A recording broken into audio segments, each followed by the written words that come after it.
Om Swastiastu. Perkenalkan, saya I Gusti Ngurah Ketut Mulyantara selaku Wakabidang Kesiswaan di SMP Negeri 3 Negara.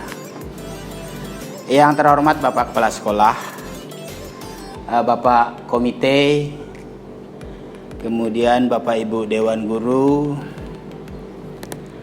Bapak Ibu orang tua siswa yang mungkin berkesempatan ikut menyaksikan materi yang nanti saya sajikan dalam hal ini.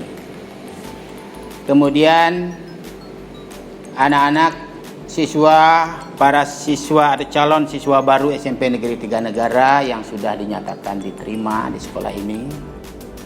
Mudah-mudahan seluruhnya bisa mengikuti kegiatan masa pengenalan lingkungan sekolah atau MPLS yang dilaksanakan selama 3 hari. Dalam situasi pandemi COVID, tidak henti-hentinya kita sebagai guru ataupun seluruh masyarakat wajib untuk bisa mematuhi yang namanya protokol kesehatan yang paling sederhana. Mari kita terapkan pola 3M. Menggunakan masker yang baik. Mohon maaf tadi saya buka karena saya di ruangan ini cuma sendiri. Kemudian untuk memperjelas informasi yang nanti saya bisa sampaikan kepada siswa, para calon siswa SMP Negeri 3 Negara dalam penyajian materi pengenalan lingkungan sekolah pada saat ini. Kemudian yang kedua, prokes yang harus kita terapkan selain masker, tentu sebanyak mungkin, sering mungkin kita harus selalu menjaga kebersihan dengan mencuci tangan. Kemudian yang ketiga, menjaga jarak. Ditambahkan lagi dengan selalu di rumah, tidak berpergian, menghindari kerumunan. Nah, mudah-mudahan kita sebagai masyarakat, tentunya khususnya bagi siswa SMP Negeri 3 Negara, hal ini harus menjadi perhatian yang utama juga. Baik, dalam kegiatan masa pengenalan lingkungan sekolah, saya akan menyampaikan beberapa materi, utamanya tentang tata krama. Tata krama yang dimaksudkan di sini saya akan mengkaitkan dengan yang berlaku di SMP Negeri 3 Negara berupa nanti tata tertib yang harus diberlakukan kepada seluruh siswa yang ada di SMP Negeri 3 Negara. Mengenai tata krama itu umumnya tumbuh dari lingkungan keluarga kita sendiri, dari lingkungan terkecil. Segala tingkah laku, pola sopan santun yang muncul pada lingkungan keluarga yang positif itu akan mudah kita terapkan di lingkungan sosial, apalagi sebagai siswa SMP Negeri 3 Negara. Baik, tata krama di sekolah atau di SMP Negeri 3 Negara ini dimaksudkan itu sebagai rambu-rambu bagi siswa, baik dalam bersikap, berucap, bertindak, dan melaksanakan segala kegiatan sehari-hari di lingkungan sekolah. Itu semuanya harus bisa mendukung terciptanya pembelajaran yang efektif dan sehat. Kemudian tata krama ini dibuat berdasarkan nilai-nilai yang dianut di sekolah, di masyarakat, maupun di sekitarnya, itu yang meliputi nilai ketakwaan, sopan santun, pergaulan, kekeluargaan, keamanan, dan nilai-nilai positif lainnya. Tentunya semuanya ini untuk mendukung yang namanya proses pembelajaran yang lebih efektif. Untuk itulah setiap siswa wajib melaksanakan dan menerapkan selalu yang namanya tata krama sebagai siswa di SMP Negeri 3 Negara dengan konsisten, dengan konsekuen, dan dengan kesadaran yang penuh. Baik, saya lanjutkan. Tata krama yang dimaksudkan untuk siswa khususnya itu mulai kita beranjak dari pakaian. Pakaian siswa wajib mengenakan pakaian yang sesuai dengan aturan dan ketentuan sekolah. Secara umum itu pakaiannya harus sopan dan rapi, sesuai dengan ketentuan yang berlaku. Yang sudah kita berlakukan untuk hari Senin dan Selasa, itu setiap siswa wajib menggunakan pakaian putih biru dengan kaos kaki putih, sepatu hitam, dan atribut lainnya.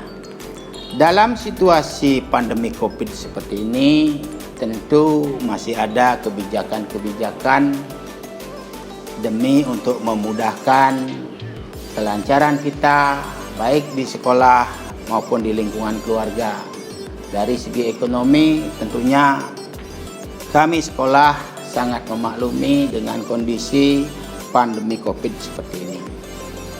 Namun bagaimanapun juga yang namanya sekolah tentu memiliki aturan atau keseragaman sehingga nanti bisa membedakan antara situasi di luar sekolah maupun di lingkungan sekolah. Kemudian untuk pakaian hari Rabu dan Kamis itu biasanya kita menerapkan pakaian endak yang bermotif dengan budaya ciri khas Jemberana. Itu biasanya yang ada gambar mekepungnya. Nah, ini pun menjadi kebijakan tertentu ke depan karena situasi kita situasi COVID, tentunya hal ini menjadi pertimbangan yang matang sehingga nanti ke depan kita masalah pakaian untuk yang lain selain putih biru tentu menunggu kebijakan dari yang di atas atau dinas pendidikan, dari pihak sekolah, dan juga yang terpenting nanti dari para bapak ibu selaku orang tua siswa bisa memberikan masukan, bisa memberi jalan keluar bagaimana siswa-siswa kita agar bisa tampak lebih mengikuti aturan sekolah, tentunya dalam artian pakaian yang sopan, pakaian yang seragam dengan tanpa mengurangi esensi ekonomi saat ini. Kemudian untuk khusus hari Purnamo Tilem, sebelum Purnamo Tilem, hari Jumat. Hari Jumat siswa itu menggunakan pakaian pramuka. Pramuka ini merupakan kegiatan wajib yang diikuti oleh seluruh siswa.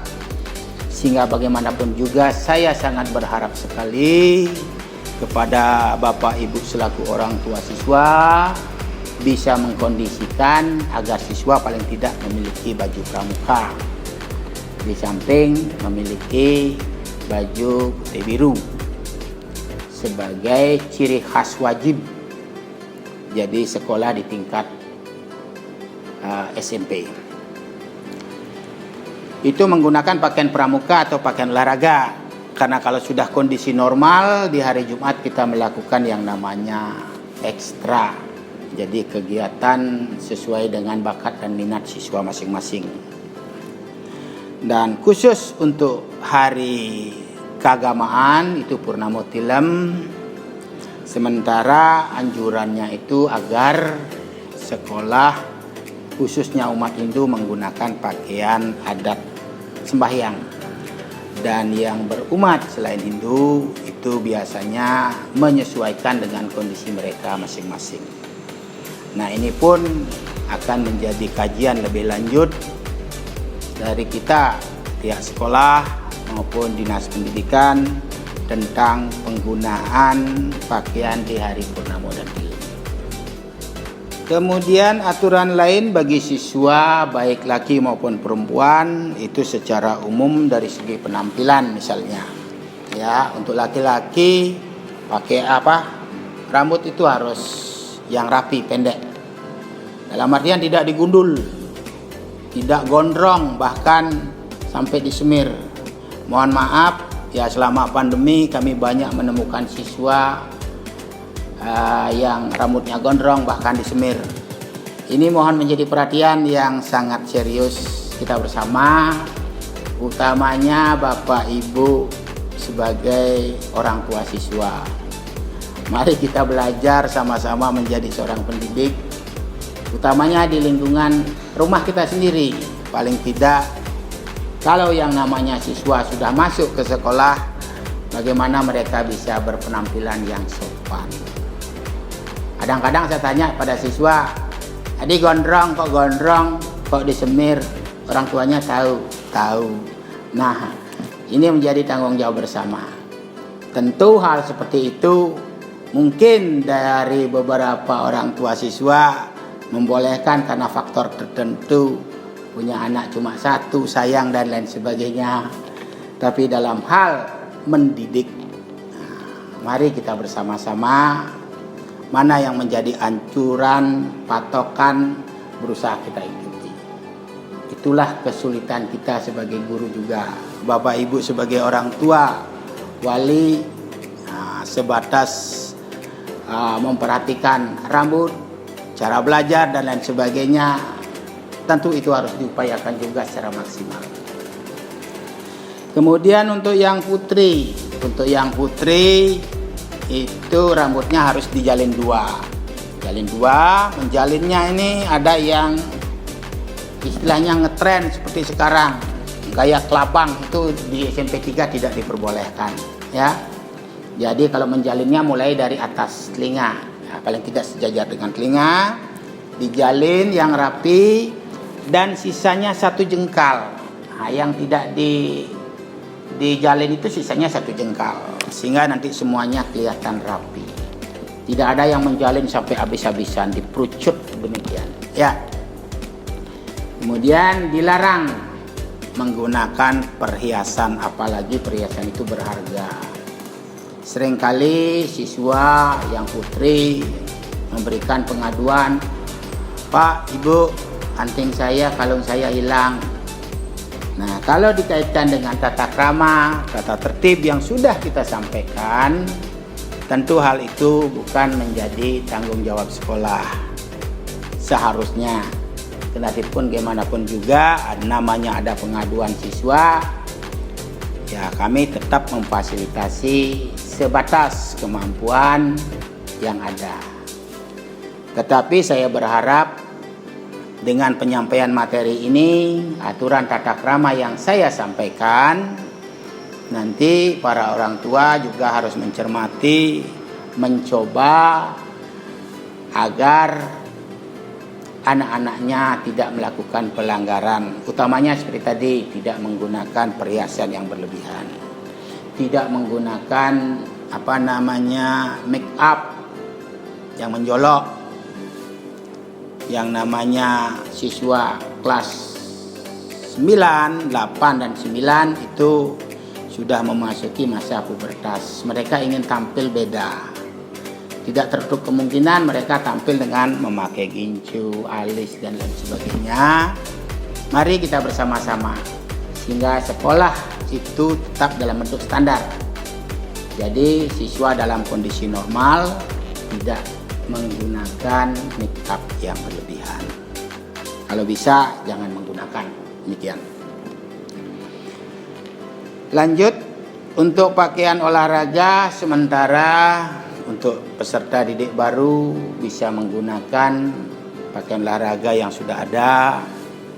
Situasi ekonomi seperti ini, tentu kami pihak sekolah berusaha memberikan toleransi atau kebijakan yang memadai. Mudah-mudahan kondisi sudah normal.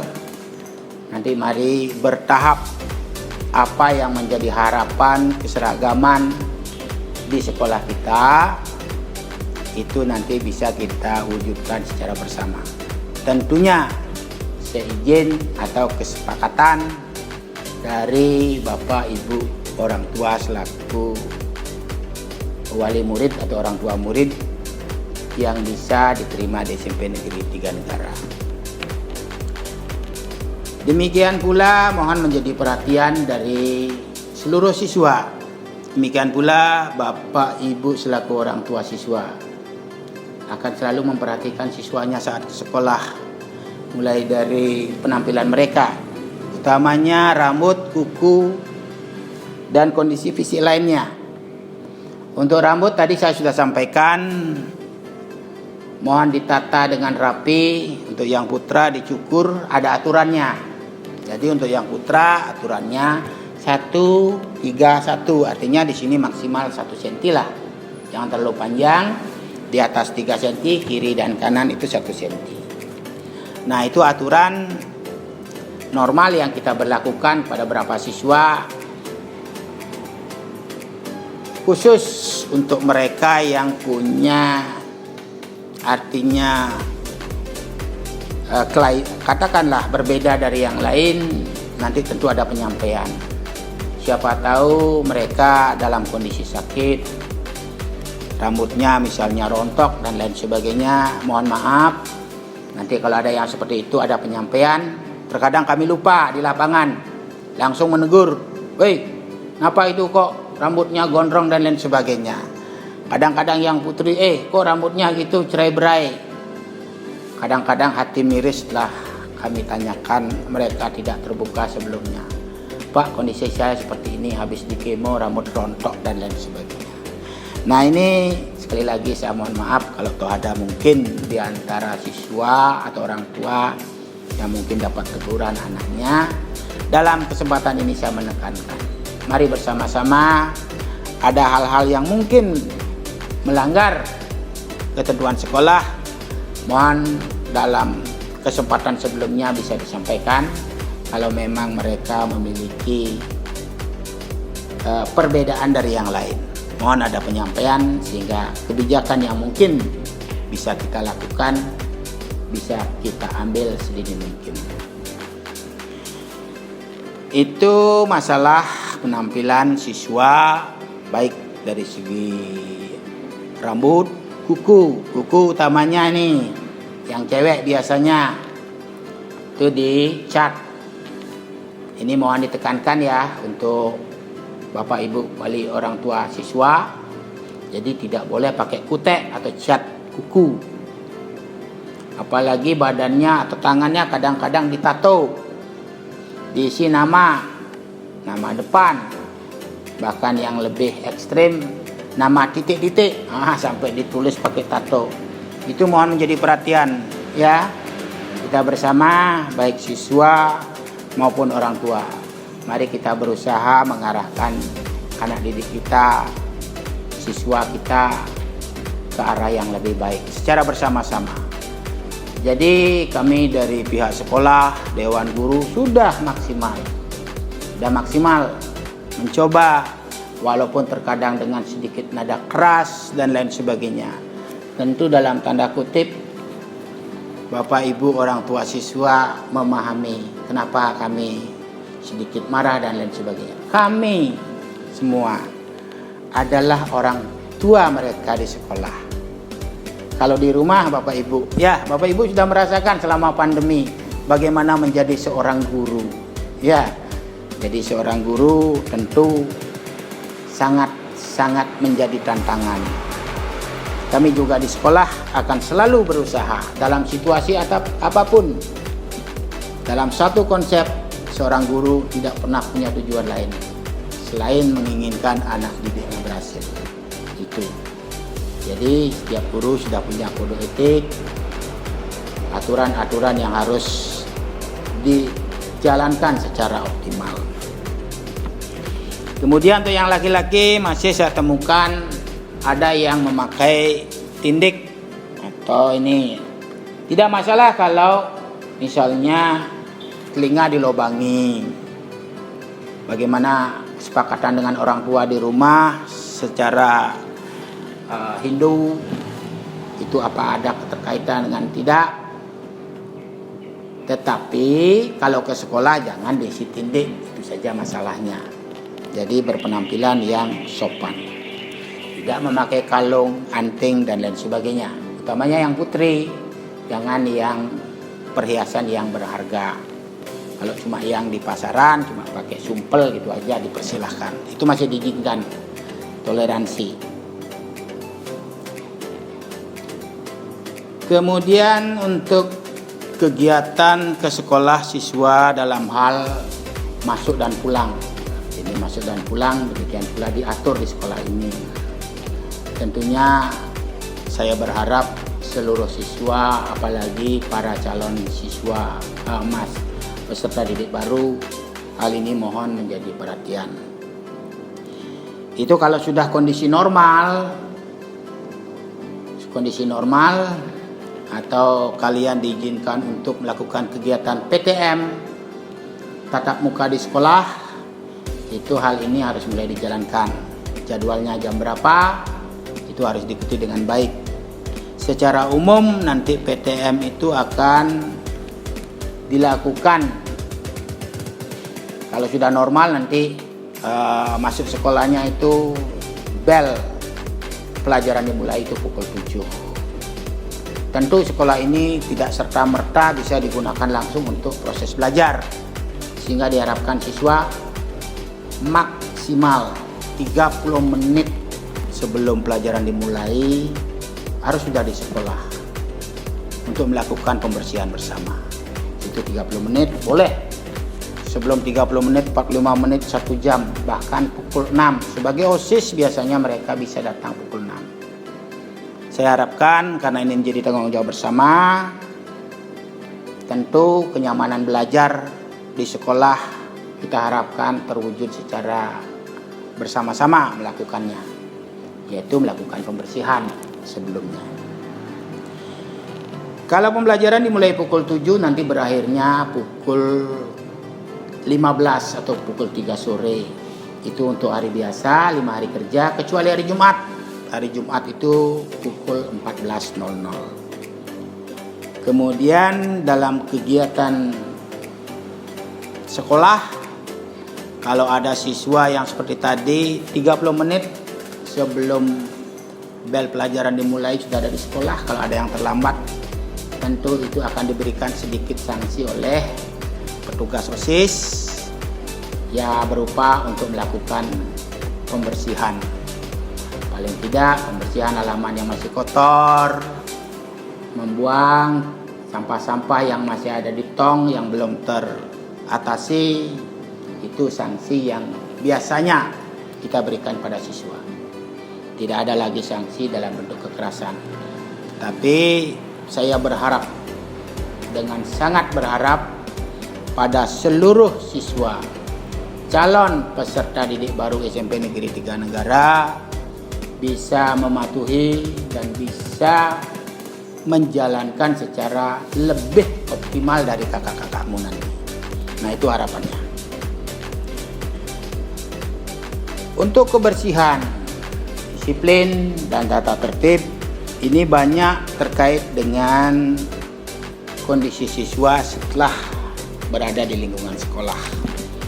Maka sebagai siswa nantinya, baik yang kondisi ekonominya baik di atas maupun yang di bawah, yang di rumah punya pembantu banyak, yang di rumah bekerja pontang-panting, di lingkungan sekolah setiap siswa itu wajib untuk melakukan kegiatan pembersihan, tidak terkecuali, ya wajib. Nanti dibentuk kelompok-kelompok kerja.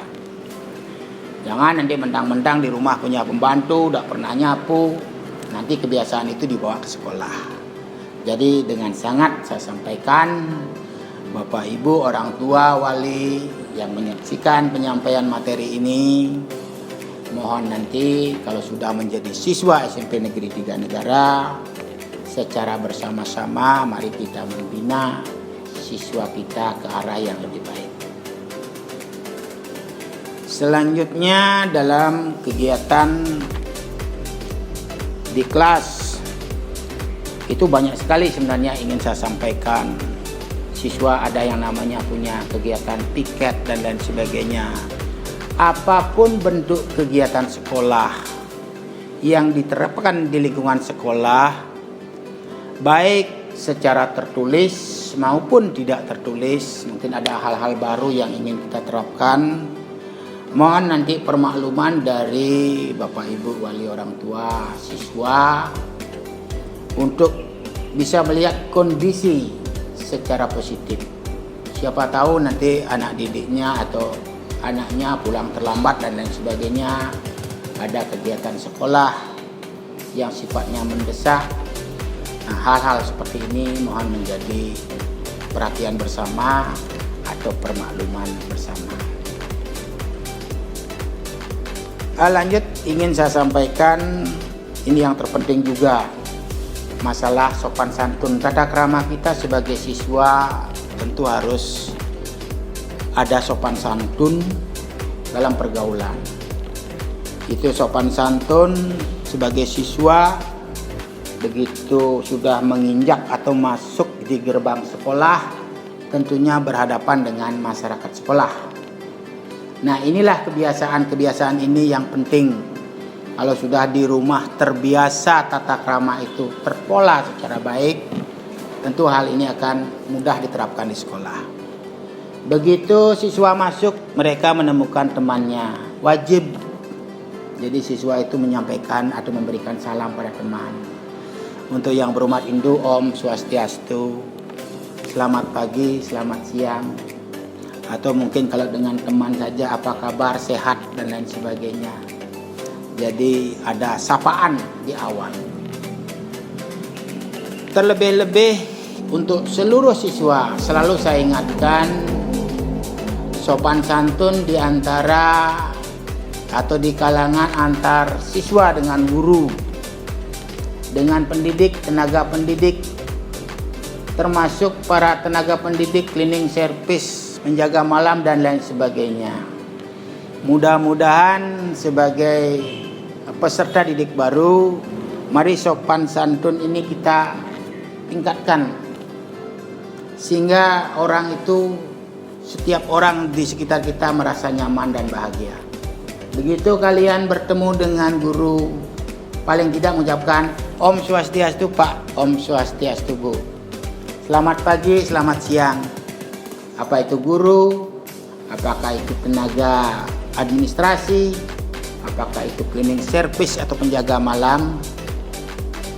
Mari kita biasakan untuk saling menyapa dengan pemberian salam. Khusus untuk umat Hindu, Om Swastiastu itu wajib. Seluruh siswa yang berumat selain Hindu bisa mengucapkan selamat pagi, selamat siang atau menyesuaikan. Nah, ini harapannya bagaimana pola kekeluargaan, kebersamaan kita bisa tersambung dan terjalin dengan baik. Jadi harapannya mari kita saling menghormati. Masalah dibalas ataupun tidak, kalian mengucapkan Om Swastiastu Pak, kebetulan bapaknya hanya lewat atau tidak mendengar atau agak jauh jaraknya. Jadi hal itu mohon jangan dipakai acuan pada diri, mungkin karena tidak dibalas jadi tidak senang, merasa tidak enak dan lain sebagainya. Jadikan apa yang kamu ucapkan, salam yang kamu berikan itu sebagai doa buat kita sendiri, sebagai karma kita sendiri. Ya, karma baik kita mengucapkan yang terbaik buat orang lain. Tidak selalu harus berharap pada balasan. Ya, Om Swastiastu, dibalas ataupun tidak, yang penting kita menyampaikan salam damai, sehat, dan seterusnya. Jadi hal-hal yang baik mari kita terapkan, tumbuh dari diri sendiri. Kita tidak berharap orang lain untuk memberikan balasan yang sama pada kita. Nah, itu harapannya untuk seluruh siswa. Mohon dicamkan dengan baik, dilaksanakan secara konsisten secara optimal. Mudah-mudahan apa yang menjadi harapan sekolah secara bersama-sama nanti kita bisa wujudkan. Nah, kemudian lagi sedikit saya ingin sampaikan beberapa mungkin larangan-larangan yang terbiasa atau pernah muncul di lingkungan sekolah. Itu misalnya siswa sekali lagi dilarang, ya dilarang walaupun nanti orang tua yang mungkin masih mengizinkan. Ini mohon menjadi perhatian. Siswa itu dilarang untuk merokok. Itu merokok lingkungan sekolah sebenarnya kan sudah tidak wajar, ya. Tapi hal ini tidak tertutup kemungkinan masih terjadi. Baru-baru ini saya temukan ada siswa yang sudah dipulangkan kok bisa-bisanya ya merokok. Kalau itu bukan merupakan kebiasaan, mereka tidak akan mengulangi di sekolah. Nah, inilah pentingnya kebiasaan itu biasanya muncul di mana? Muncul di lingkungan keluarga kita sendiri. Nah, ini mohon menjadi perhatian ya, utamanya Bapak Ibu orang tua, tidak mengkonsumsi obat-obat atau minuman yang keras, tua dan lain sebagainya yang dilarang. Walaupun sekarang ada pembolehan, tapi itu ada aturannya juga. Dan minuman keras tingkat kita SMP ya itu dilarang. Minuman keras, kemudian perilaku-perilaku lain, mencoret dinding, itu mencoret-coret biasanya di sini namanya siswa usia sekian ingin membuat sensasi, biasanya dia coret-coret sukanya. Kemudian tidak membawa senjata tajam, tidak melakukan perkelahian di sekolah, kadang-kadang janji di luar berkelahi. Itu sanksinya sebenarnya ya cukup berat bagi siswa kalau sudah sampai ada rencana untuk melakukan kegiatan-kegiatan yang negatif. Kalau pengalaman tahun lalu ya ada siswa yang memang kondisi akademiknya bagus, tapi mereka dalam kesehariannya itu melakukan atau melaksanakan kegiatan-kegiatan yang negatif atau pelanggaran-pelanggaran yang dalam tanda kutip sangat berat lah kalau di lingkungan sekolah. Merokok, berkelahi, sampai membawa pisau, mengancam dan lain sebagainya. Sehingga perilaku itu mengkategorikan mereka kurang baik. Jadi kan sayang kalau siswa yang akademiknya bagus, gara-gara perilaku itu syarat kenaikan kelas atau kelulusan, perilakunya tidak baik, mereka tidak bisa naik tingkat atau tidak bisa lulus.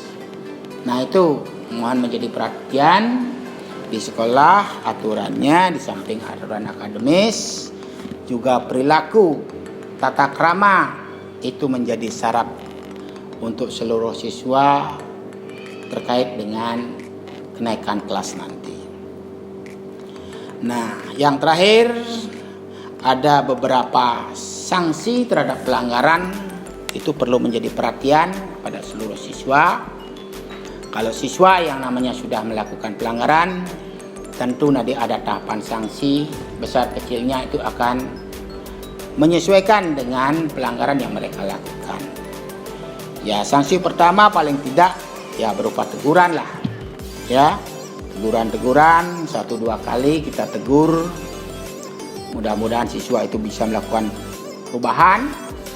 Ada berupa penugasan kalau mereka misalkan melakukan pelanggaran terhadap kegiatan belajar, apa saja bentuknya, nanti guru itu menyesuaikan dengan sanksinya, misalnya penugasan dan lain sebagainya. Kalau sudah agak parah atau mengarah pada hal-hal yang mungkin dalam tanda kutip perlu menjadi perhatian, tentunya nanti kami pihak sekolah akan melakukan pemanggilan orang tua. Jadi jangan terkejut. Kalau pemanggilan orang tua ke sekolah kadang-kadang sudah terkejut, ada apa anak saya dan lain sebagainya. Pemanggilan orang tua itu selalu tujuannya untuk membuat yang terbaik buat siswa kita. Kita tangani bersama, tidak sepihak. Bukan berarti sekolah tidak mampu, tidak. Agar terjadi sinergi pembinaan antara orang tua, siswa dengan sekolah. Itu intinya. Sehingga nanti hal-hal kecil yang muncul dari siswa, sifat negatif yang muncul bisa kita tekan, bisa kita buat lebih baik lagi. Ya, itu harapannya. Dan kemudian kalau sudah sampai menambah tingkat pelanggarannya, pemanggilan orang tua sudah, masih juga berulang-ulang, itu nanti tentu terjadi ada skorsing namanya.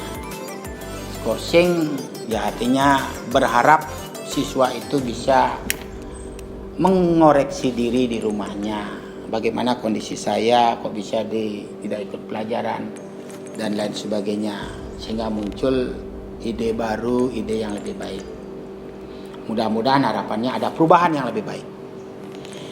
Yang paling fatal nanti dari segi sanksi yang kita terapkan, dari pihak orang tua sudah memaklumi kondisi anak bagaimana, dari pihak sekolah sudah dianggap menimbulkan hal yang negatif, kegaduhan, atau menyebabkan situasi sekolah bisa tidak kondusif. Nah, maka anak-anak seperti ini atas izin orang tua, atas koordinasi semua pihak juga, atas hasil rapat Dewan Guru, kalau sudah merupakan final dan menjadi tanda kutip bagi keamanan sekolah, tentu ada pengembalian terhadap orang tua. Nah, itu yang terakhir. Sampai saat ini sih belum ada. Nah, itu sementara sanksi atas tata krama atau pelanggaran tata krama yang mungkin nanti dilakukan oleh siswa. Mari secara bersama-sama seluruh siswa SMP Negeri Tiga Negara, utamanya para calon peserta didik baru yang sudah diterima, untuk bisa mematuhi aturan-aturan tata krama yang sudah diterapkan di sekolah, dengan harapan sekolah atau SMP Negeri Tiga Negara yang kita cintai, yang kalian banggakan untuk bisa ditempati sebagai wahana belajar, bisa terwujud dalam kondisi yang kondusif. Itu saja yang bisa saya sampaikan dalam kesempatan ini, materi tata krama yang saya sudah sinkronkan sebagai tata tertib sekolah. Mudah-mudahan apa yang saya paparkan ini seluruh siswa bisa memahami. Bapak Ibu selaku orang tua siswa ikut secara bersama-sama mengkondisikan hal ini dengan baik. Pada akhir penyampaian ini, kalau ada hal-hal yang mungkin kurang berkenan atau salah penyampaian, tentu saya sebagai insan manusia yang banyak kekurangan, mohon maaf yang sebesar-besarnya. Dan akhir penyampaian materi ini saya akhiri dengan ucapan Paramo Santi. Om Santi Santi Santi.